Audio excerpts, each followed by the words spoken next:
Pese a que salió a la cancha hace apenas 3 meses, el partido Cabildo Abierto, que postula a la presidencia al general retirado Guido Manini Ríos, ex comandante jefe del Ejército, se está haciendo notar en la campaña electoral. 2 sondeos muestran un alza en la intención de voto de Cabildo Abierto que le permitiría obtener por lo menos un senador. La última encuesta de la consultora Opción, publicada el miércoles, indica que entre abril y mayo Cabildo Abierto pasó de 2 a 7%, con lo cual queda casi a la par del Partido Colorado, que está en 9% de intención de voto.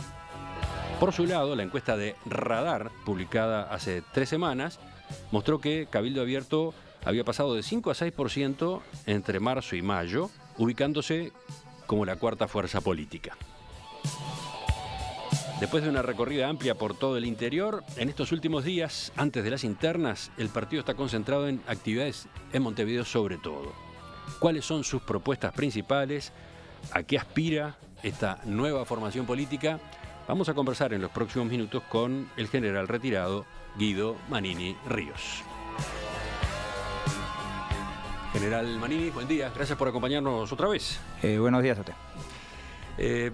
Ya charlamos en su momento, fue en los días posteriores a su cese como comandante jefe. Ahora creo que vale la pena centrarnos en este proyecto político que está encabezando. Si me permite, antes de empezar la entrevista propiamente dicho, yo quisiera hacer alguna precisión sobre algunas cosas que se hablaron en estos mismos micrófonos hace una semana, en la tertulia del lunes pasado, donde uno de los participantes agravió, por decirlo de alguna forma, o pretendió agraviar a mi familia, a mi persona, a Cabildo Abierto y a uno de los colaboradores de Cabildo Abierto. Yo creo que... Quizás sí, puede ser sí, me parece bien. El tema estaba previsto, de algún modo lo íbamos a charlar más tarde en el reportaje, pero si le parece, yo creo que lo hablamos ahora. Yo creo que es bueno precisarlo porque sobre todo me sorprendió por la trayectoria de este programa de la tertulia, tantos años presente en nuestra radio, ya es un clásico de nuestra radio, sobre todo del nivel en el cual esa persona hablaba, hablando desde, yo diría, desde el odio, desde el resentimiento, poniendo epítetos y calificativos sobre una familia, sobre todo sin tener la menor idea de la trayectoria y de lo que realmente hicieron esas personas que él nombraba.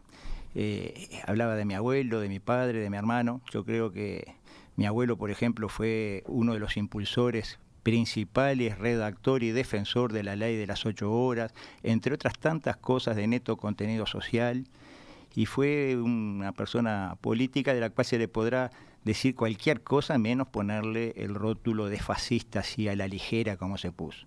Sobre todo ese término fascista viniendo de boca de quienes nunca se cansaron de defender los regímenes más asesinos de la historia, que más millones de muertos tienen en sus roperos, la gente que realmente todavía hoy defiende las dictaduras que subsisten, que tratar de fascista así abiertamente a una familia e incluso a un partido, yo creo que no deja de ser un agravio gratuito. Aclaremos, usted se está refiriendo a una intervención que realizó Gabriel Mazarovich en esa tertulia del lunes pasado. Prefiero ni nombrarlo, creo que ni vale la pena nombrarlo. Simplemente acá en estos mismos micrófonos se habló en esos términos.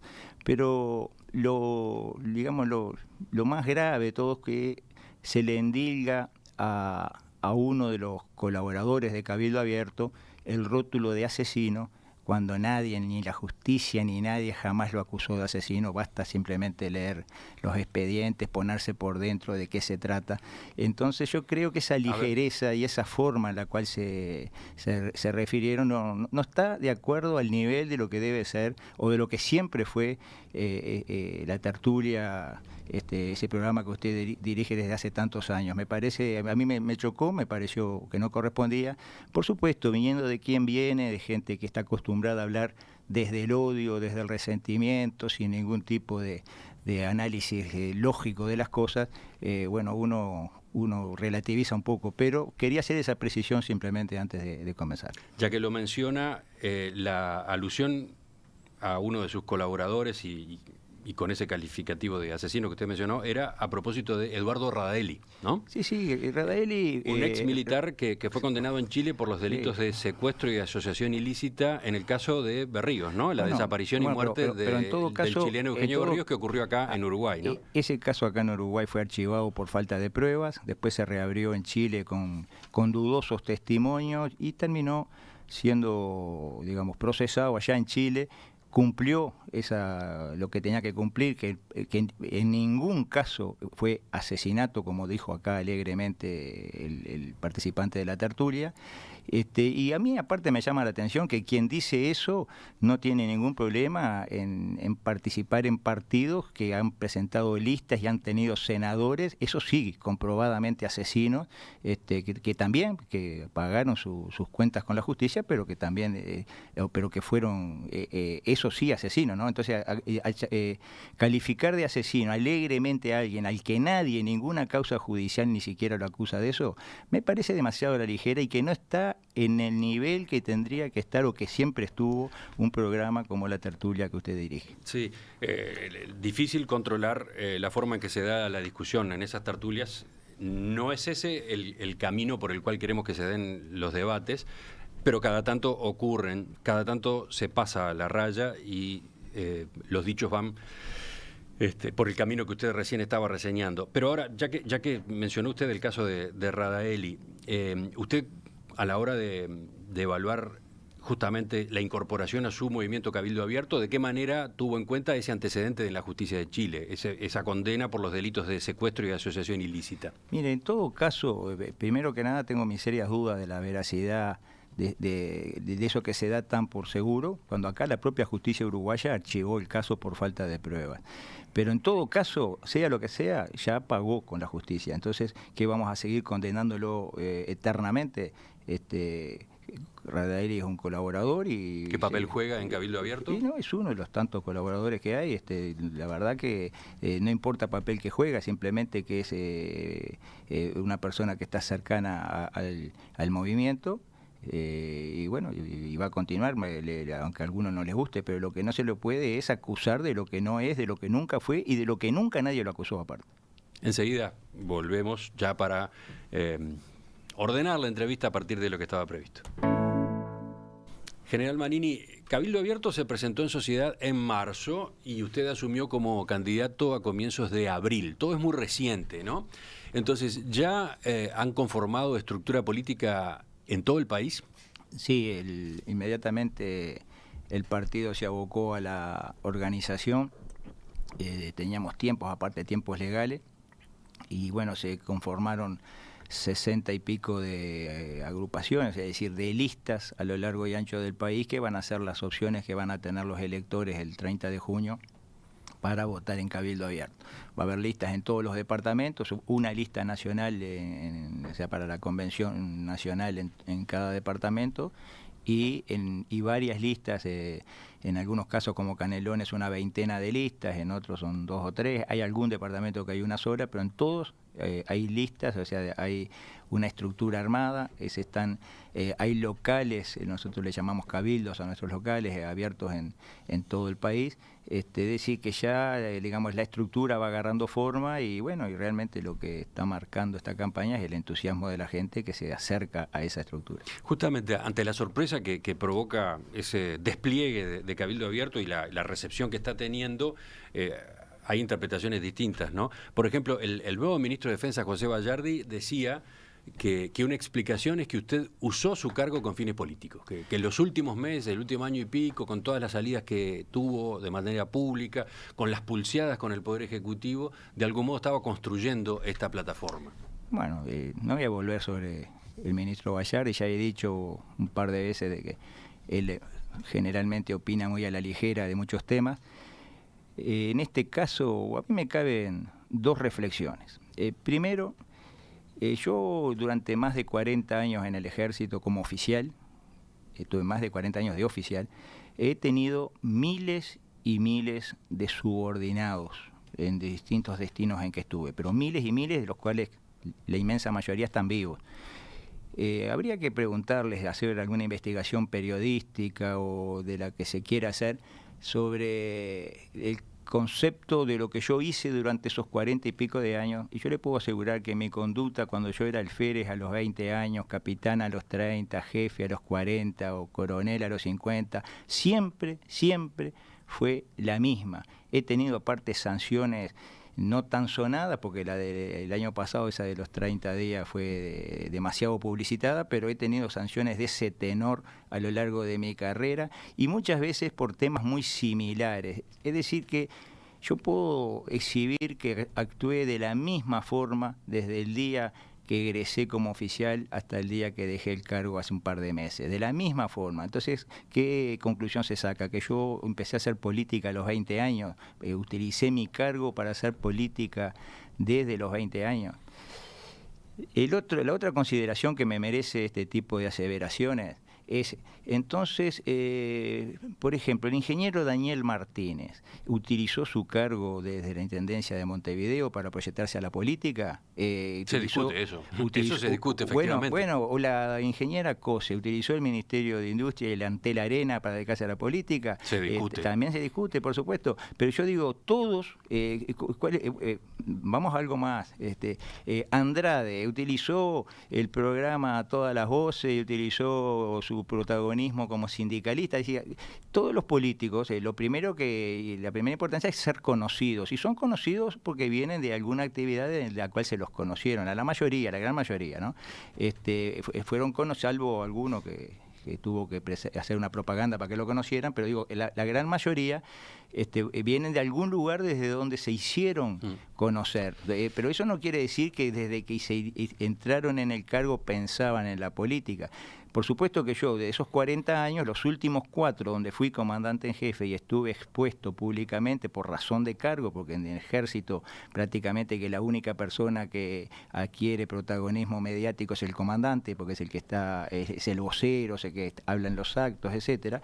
Bueno, pero decir que yo actué en política en esos 4 años, o sea, desde el día que me hice cargo ya estaba pensando en esto, yo creo que para mí es ridículo razonarlo así. Que después los hechos se van dando y uno empieza a mirar para atrás y dice, no, pero esto le sirvió políticamente. Bueno, puede ser, son todas consideraciones subjetivas, pero yo jamás pensé en hacer política hasta hace unos meses. Usted define a su movimiento como social artiguista y aclara que no es ni de izquierda ni de derecha.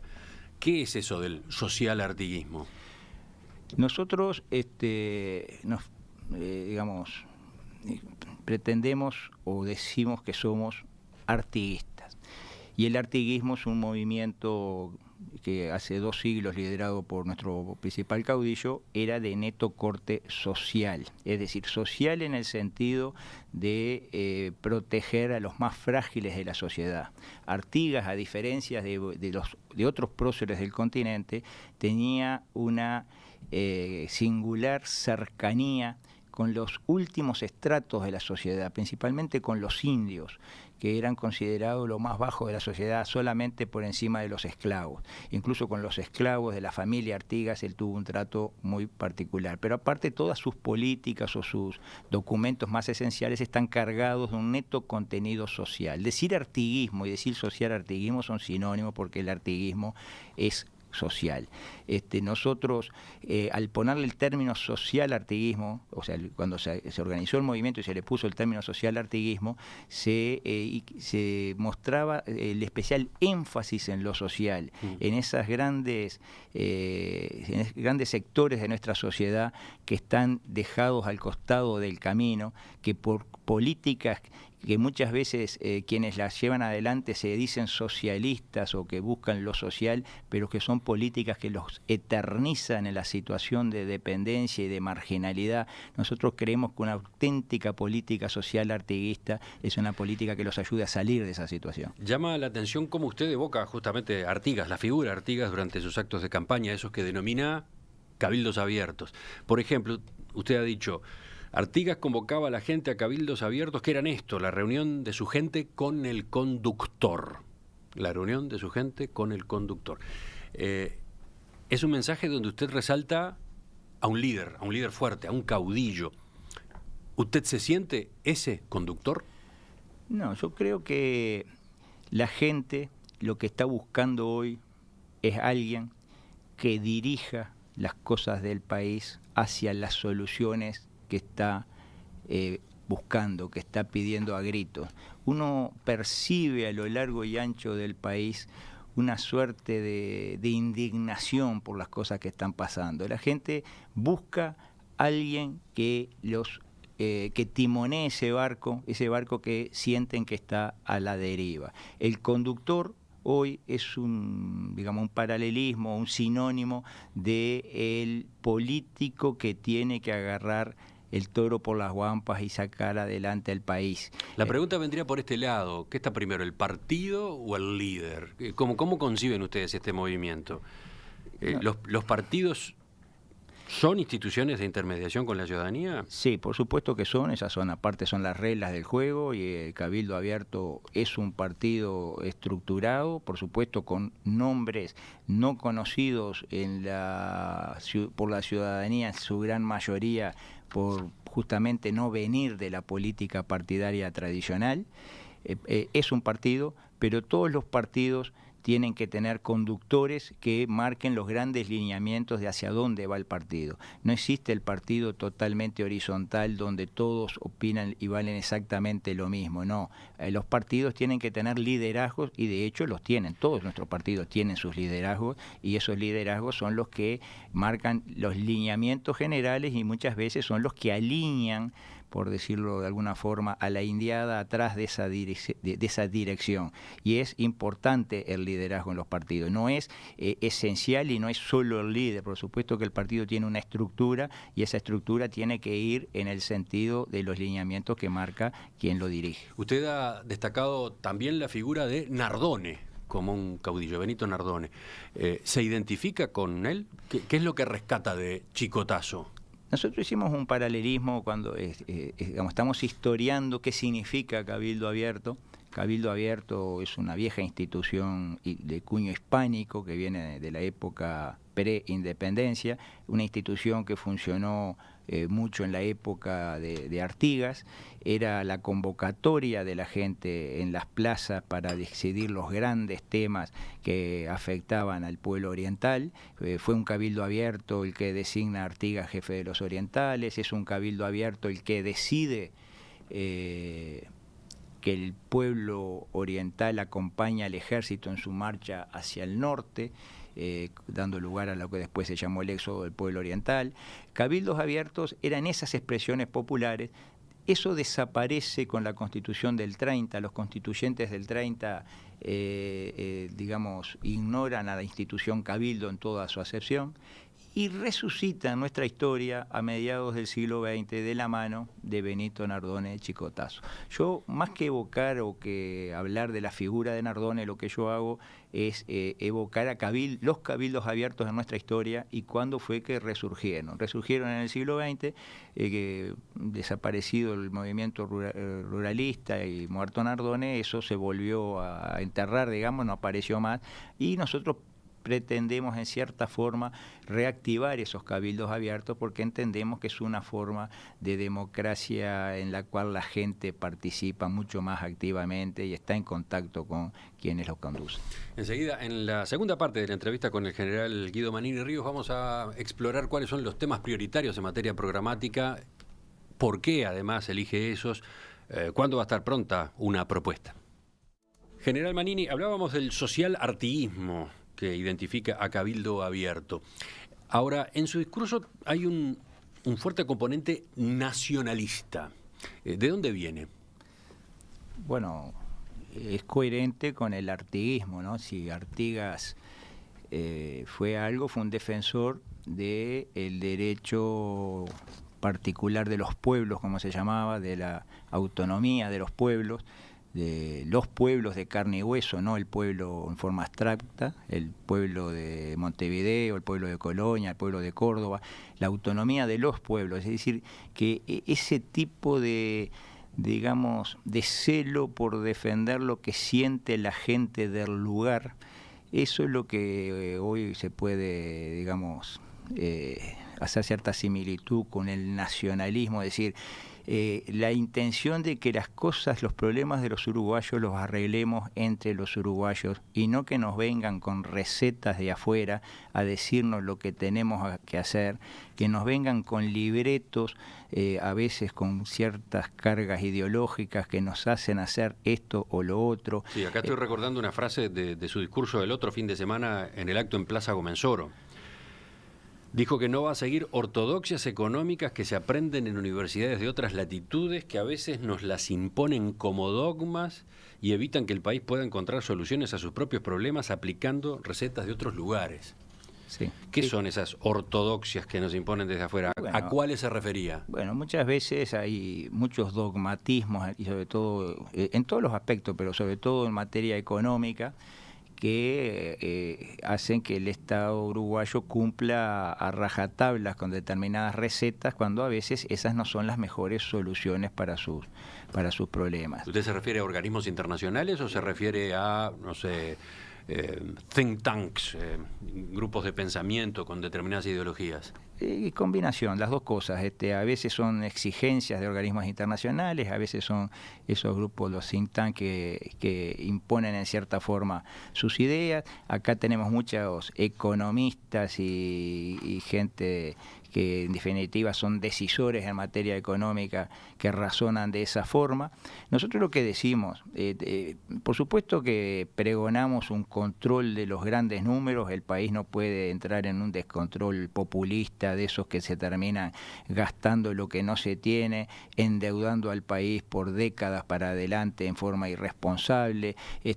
Nosotros pensamos que los grandes números tienen que ser controlados, el déficit fiscal, se debe gastar lo que entra y no más de eso. Se tiene que hacer, tiene que ser muy prolijo el manejo económico, pero también pensamos que el Estado uruguayo no puede mirar para el costado, no puede lavarse las manos en aras de que la mano invisible del mercado es la que va a arreglar las cosas, no puede permitir, como permite hoy, que todos los días cierre un tambo, que todos los días una fábrica que durante décadas dio centenares de puestos de trabajo quiebre, porque fríamente, si no le dan los números, que se embrome y que se vayan, porque en definitiva lo que se genera es mucho más caro para el Estado, porque el problema social que eso está generando, empezando por el seguro de paro inicial, pero después lo que sigue, el futuro de esa gente que dejó la actividad, es muchísimo más caro mantenerlo para el Estado. Entonces nosotros decimos que el Estado ni tiene que ser el emprendedor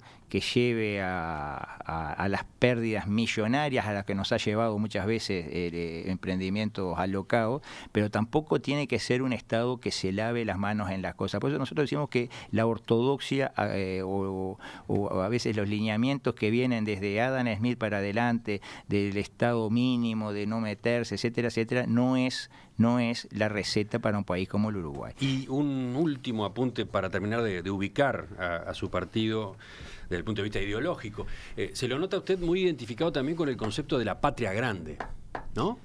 Que curiosamente también está presente en algunos sectores de la izquierda. Supongo que esto tiene que ver con el pensamiento de Metol Ferré, ¿no? Bueno, empezamos con el pensamiento de Artigas, si usted quiere, y Metol Ferré, por supuesto, que era un patria grandista en serio. Yo creo que el término patria grande lamentablemente ha sido bastante desvirtuado, bastardeado por el mal uso que le han dado a algunos, que hablando de patria grande no dudaron en cortarnos los puentes durante 5 años, de gente que no estuvieron a la altura de las circunstancias, que no fueron estadistas, sino que fueron, como yo lo dije en algún discurso, gobernantes de pacotilla que se hicieron del discurso de la patria grande y en realidad la bombardearon por todos lados a esa patria grande. Entonces eso hace... Está aludiendo allí al kirchnerismo en la República Argentina. Por ejemplo. Pero es que la patria grande aparece muy presente en el peronismo, en el justicialismo. Bueno, ¿no? Pero ahí está. Pero a veces están las palabras en los discursos, pero en las acciones se hizo exactamente lo contrario. Entonces eso lleva a desvirtuar, a falsificar el término. Pero yo creo que el concepto de Artigas, de patria grande, que llevado al siglo XXI es un bloque fuerte que se haga escuchar en el concierto de las naciones, porque está clarísimo que Uruguay solo está condenado a ser siempre un objeto de la historia, nunca va a ser sujeto de su historia Uruguay por el propio peso específico que tiene en el concierto mundial, pero sí puede ser parte de algo que sea sí sujeto de la historia, que pueda en cierta forma incidir en sus propias políticas internas, que sería esa patria grande tan, digamos, difícil de concretar cuando los estadistas, cuando los que están a las cabezas de los países que la podrían formar no están a la altura, y realmente hasta hoy no han estado a la altura, pero no deja de ser un concepto válido en el plano teórico, que desde la unidad de un bloque fuerte es la única forma de poderle hablar de igual a igual a los poderes del mundo. Si no, vamos a estar sujetos, históricamente vamos a estar condenados por los siglos de los siglos a recibir lo que nos quieran dar de otros lados, a que nos paguen lo que quieran por nuestros productos y a que nos vendan al precio que quieran sus productos, a que nuestros pueblos sigan en el camino del subdesarrollo eterno. Esa es la única perspectiva de futuro que hay si algún día nos podemos hacer algo para hablar de igual a igual a esos bloques. El camino lo han marcado otras regiones, lo ha marcado Europa. Europa, con la unidad europea, la Unión Europea, lo que ha hecho de varios países que podrían ser aisladamente débiles un gran bloque que puede hablar de otra forma en el concierto mundial. Por supuesto que Europa hoy está con serios problemas y también habrá quienes puedan decir que ese ejemplo no vale, pero lo cierto es que esta es la era de estados continentales industrializados, tecnificados en la revolución tecnológica, como Estados Unidos, como puede ser Rusia, como puede ser China, como puede ser India, como puede ser Europa, en la medida en que sean grandes bloques y poderosos. Si son aislados, pequeñas partes aisladas, están condenadas, salvo algunas excepciones que en definitiva siempre están bajo el ala de alguno de esos bloques, salvo pequeñas excepciones, estamos condenados a ser siempre, toda la vida, dependientes de lo que se nos marque desde afuera. En estas ideas de la patria grande o de la oposición a ortodoxias económicas que vienen de otras latitudes, parece haber coincidencias con los planteos que hacía en su momento Eleuterio Fernández Huidobro. ¿Por ahí tenían un camino de diálogo? Bueno, no sé, podrá haber coincidencias. Yo creo que el pensamiento es uno, el pensamiento viene del más puro artiguismo.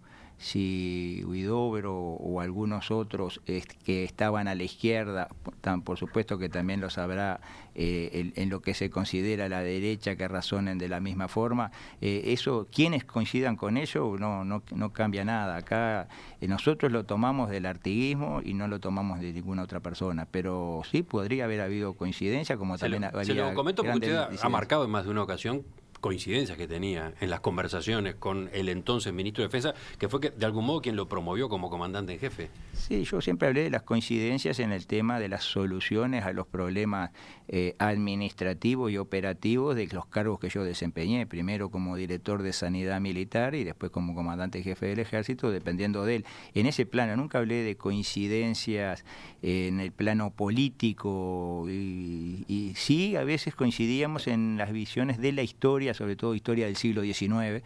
Por supuesto, nunca hablábamos de los temas de la historia reciente con Huidobro. Seguridad pública, economía y puestos de trabajo, educación, temas que Cabildo Abierto ha priorizado en estas primeras semanas de campaña. Sobre esos capítulos vamos a hablar en la última parte de la entrevista. Estamos conversando esta mañana en Perspectiva con Guido Manini Ríos, excomandante en jefe del Ejército. Había asumido el 1 de febrero de 2015, justo antes de que llegara a la presidencia de la República Tabaré Vázquez, todavía en el gobierno Mujica. Es licenciado en Historia por la Universidad Católica en el año 2010. General Manini, ¿cuándo van a presentar el programa de gobierno de Cabildo Abierto? Bueno, nosotros desde los primeros días de abril conformamos distintos equipos técnicos en las distintas áreas y están trabajando realmente en forma bastante intensa. Pensamos para la época de las internas, la primera quincena de julio, ya tener pronto nuestro programa y hacer el lanzamiento como corresponde. Más allá de eso, tenemos los lineamientos generales de lo que vamos a hacer, que es lo que hemos estado diciendo a lo largo y ancho del país, en los llamados cara a cara con la gente, en los distintos actos, pero el programa detallado, el cómo de cada cosa, lo vamos a estar presentando en el correr del mes de julio. Seguridad pública parece, si uno lee sus discursos y escucha lo que usted viene diciendo por el país, es como el tema más fuerte. Sí, el tema más fuerte que nosotros hablamos es justicia, justicia para todos los uruguayos, justicia en todos los ámbitos de la vida. Para llegar a justicia, nosotros hablamos, tenemos que tener trabajo para los uruguayos, tenemos que tener seguridad para los uruguayos y tenemos que tener educación de calidad para los uruguayos, educación pública de calidad. Solo así se va a llegar a un estado de justicia como nosotros lo concebimos. Terminar con las injusticias que hoy tenemos, la injusticia del que trabaja de sol a sol y no llega a fin de mes, o que tiene que terminar endeudándose en una calecita que no tiene fin, de un plástico en otro para pagar la cuenta anterior, la injusticia de ver que quienes delinquen no pagan con el delito, la injusticia de ver que uno se desloma y otros por acomodo o por vivir de la limosna de otros viven igual o mejor, la injusticia de tantas cosas, la injusticia del que trabajó toda su vida y al final de su vida ve que todo su esfuerzo no sirvió para nada, termina quebrando, cerrando. Y bueno, ese tipo de injusticias es lo que nosotros tenemos como principal bandera de terminar. Vamos por partes. Ya que mencionó en primer lugar el tema empleo o las dificultades para el trabajo. Y ya que decía hace un rato, el Estado no puede lavarse las manos, no puede dejar las cosas libradas a la mano invisible del mercado. ¿Qué medidas menciona usted o tiene previstas para aplicar en el corto plazo, en el año 2020, en la hipótesis de que sea electo presidente de la República? Bueno, nosotros estamos llevando al papel el cómo, digamos, la letra chica. Los grandes lineamientos son: hay que generar las condiciones para que haya puestos de trabajo para todos los uruguayos. El Estado puede ser director o puede ser impulsor de distintas áreas que generen trabajo para los uruguayos. Por ejemplo, Carolina Cose está proponiendo un plan de inversiones fuertes en obra pública, principalmente en infraestructura, mientras se llevan a cabo lineamientos que amplíen la matriz productiva de nuestro país. Bueno, puede haber algo de eso. Yo he mencionado en algunos de mis actos el tema de la construcción de viviendas. Hoy hay 70.000 viviendas de déficit en el Uruguay. Se puede hacer un gran plan de construcción de viviendas. Hay que arrimar a gente que hoy está sin trabajo y sin habilidad para el trabajo, que nadie la va a contratar, enseñarle a hacer lo que hay que hacer en determinados planes de actividad y hacer, impulsado por el Estado, buscando la financiación privada, hacer obras que realmente sean necesarias para los uruguayos, pero puede haber también alguna obra de infraestructura. Yo pongo un ejemplo que lo he puesto en algún caso. El Estado a veces es fundamental en el impulso para lograr vías de desarrollo. Aquí en este país hoy una de las principales riquezas del país es la riqueza forestal. Es uno de los rubros que genera hoy riqueza o divisas para el país y que incluso atrae plantas de empresas europeas, etcétera, etcétera. Esa riqueza forestal hace 32 años en el Uruguay no existía. Hubo desde el Estado un impulso, es decir, una ley, se pagó subsidios y desde ahí se empezaron a implantar los bosques y hoy hay 1 millón de hectáreas plantadas y hoy está esa riqueza. Es decir, que el Estado fue activo participante en la creación de una riqueza que hoy es uno de los principales rubros de nuestro país. ¿Usted promueve políticas de ese estilo en otros sectores? Sí, yo creo que sí. ¿Cuáles, por ejemplo? Por ejemplo, no dejar caer, porque algo así como lo forestal hay que pensar muy bien cuáles serían las grandes posibilidades del país. Habría que ver qué es lo que el Uruguay puede producir comparativamente mejor por su clima, por sus campos y llevarlo adelante. Pero, por ejemplo, no dejando caer sectores que hoy dan miles de puestos de trabajo. Yo le pongo un ejemplo. El sector arrocero hoy tiene a la mitad de su gente en seguro de paro. Está en una crisis sin final, viene en bajada hace tiempo. Hoy, en la última zafra, se sembraron el 60% 50% de las hectáreas que se habían sembrado hace 20 años. Y la mano viene que este año va a ser menos de la mitad. Miles y miles de puestos de trabajo se están perdiendo, mucho más de lo que puede dar la nueva empresa, esta papelera. Miles y miles de puestos de trabajo. El Estado los está dejando caer así por los excesivos costos que le impone en la producción, es decir, el sector arrocero uruguayo produce con costos muchísimo mayores que otros sectores arroceros. Le pongo como el ejemplo el arrocero, pero el sector lácteo, que están también todos los días cerrando un tambo, que está generándose la misma situación de pérdidas de lugares de trabajo. El Estado, capaz que con unos pocos millones de dólares, puede salvar y lograr el retorno de ese dinero en poquísimo tiempo, ya por el hecho de no tener el problema social que va a tener con la gente que se va a los cordones de miseria de las ciudades, pero no solo eso, sino que aparte también con la cantidad de divisas que se pueden generar en lo inmediato si no cierran esos emprendimientos. ¿Cómo considera en ese análisis el problema que tenemos con el déficit fiscal, que está altísimo? Bueno, hoy en 4,8% del PBI, bueno, probablemente al comienzo del próximo periodo en más de 5% del PBI. Bueno, un estudio del BID de finales del año pasado dice que 3,7 del PBI se debe al mal gasto, ¿no? Por supuesto que para el BID mal gasto también es el exceso de funcionarios, que es algo que no es tan fácil de achicar de un día para otro en el Uruguay, pero sí establece como parte de ese mal gasto las demoras en las ejecuciones de las obras públicas, los sobrecostos en las obras públicas y la corrupción. Eso es lo que dice el BID en un informe de septiembre del año pasado. Nosotros creemos que por ahí hay mucho. ¿A ese organismo internacional sí le presta atención? Yo le presto atención a todos, Lo único que digo, no hay que seguir las recetas a rajatabla. Pero esos informes a veces tienen visos de seriedad, por lo menos están hechos por técnicos. Y si ellos nos dicen eso, bueno, algo tal vez ahí haya mucha tela para cortar, mucho gasto para achicar en el Estado. Nosotros somos conscientes de que el Estado realmente tiene demasiado gordura, tiene demasiados gerentes en las empresas públicas, demasiados asesores en todas las reparticiones, hay capaz que donde hay 5 directores pueden haber 3, puede haber 1, se puede achicar sensiblemente, sobre todo del lado de la cabeza de las distintas reparticiones del Estado, los gastos, y si se pueden hacer políticas mucho más austeras. Nosotros creemos que ¿Usted habla, por ejemplo, de reducir sueldos? No, reducir sueldos, nosotros sí ponemos un tope a los sueldos, hemos planteado eso, que hoy por hoy hay sueldos del Estado que obedecen a país rico, y hoy el Uruguay no es un país rico, es un país que está viviendo de prestado, entonces no se puede dar el lujo de tener sueldos de gerentes de 300, 400 mil pesos, sueldos realmente desorbitados para la realidad uruguaya.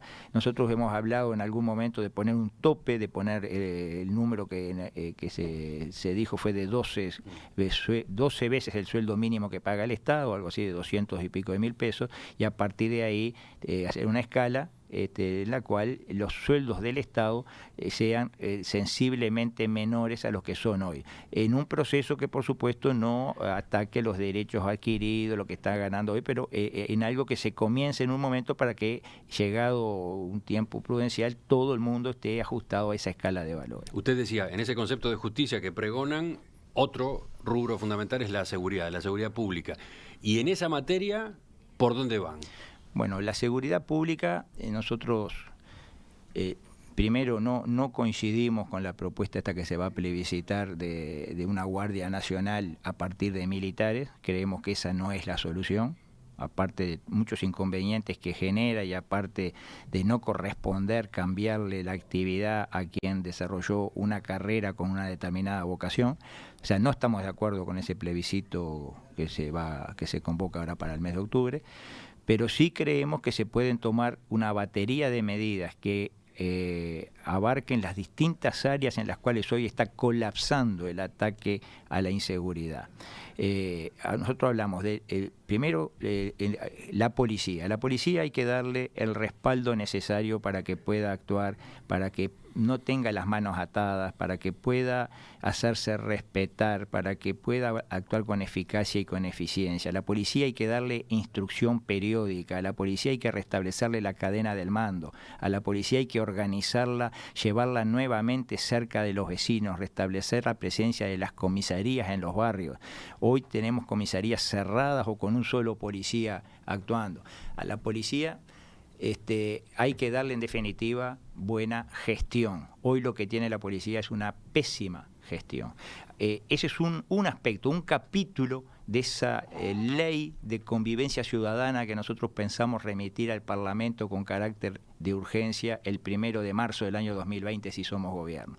Otro capítulo es una reforma en el tema del nuevo Código del Proceso Penal, que ha demostrado que muchas veces actúa en beneficio de los delincuentes y no de la sociedad agredida. En ese punto coincide con el gobierno, entonces, porque el Ministerio de Interior ha señalado que las cosas cambiaron en materia de rapiñas, por ejemplo, o de homicidios, a partir de la entrada en vigencia del nuevo Código del Proceso Penal. Yo creo que no hay dos lecturas. El nuevo Código, en ese sentido, ha sido desastroso. Lo grave es que lo han votado todos los partidos. Hay que también darle a las fiscalías los recursos y los medios para que dé abasto. Hoy por hoy la ola le pasó por arriba y la mayoría de los delitos quedan sin investigar por falta de posibilidades de los propios fiscales de investigarlo. Entonces, cuando la mayoría de los delitos ni siquiera se investigan, el delincuente enseguida lo percibe y enseguida se da cuenta que acá es facilísimo delinquir y estamos en la situación en que estamos. O sea, policía, fiscalía. Después está el tema cárceles. El tema cárceles, lo hemos dicho más de una oportunidad, es una vergüenza nacional. Acá cada relator de ONU que viene y mira el sistema carcelario nuestro hace informes lapidarios. El comisionado parlamentario ve el estado de nuestras cárceles y hace también informes lapidario. Lo menos que dice que el trato en las cárceles es inhumano, eso es lo menos que dice. Y acá parecería que a nadie le interesa. Hemos visto episodios dantescos dentro de las cárceles en los últimos meses, las cosas que se están dando, ofician de depósitos de gente donde proliferan las bandas y donde el nuevo preso tiene que afiliarse a una banda para que no lo maten y pagar por su vida porque si no lo matan. Son realidades que todo el mundo sabe que ocurren. Para corregir esas patologías hay que invertir. Y mucha gente que reclama más seguridad pública no está dispuesta a que se destine dinero a las cárceles.